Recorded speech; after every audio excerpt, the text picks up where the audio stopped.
සමහර වෙලාවට මගේ ජීවිතය ගැන මටම පුදුම හිතෙනවා.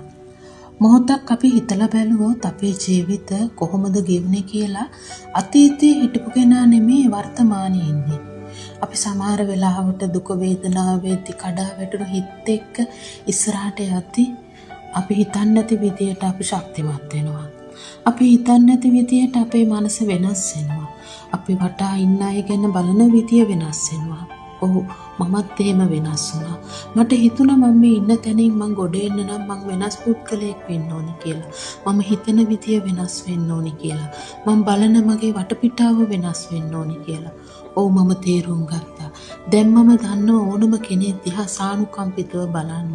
ඕනම දෙයක් ඕනෙම නෑ කියන තැනට වෙන්න. දැන් ජීවත් වෙන එක ලේසි. ඔබත් මමත් මේ ඉන්න ලෝකේ ලස්සන කරමු.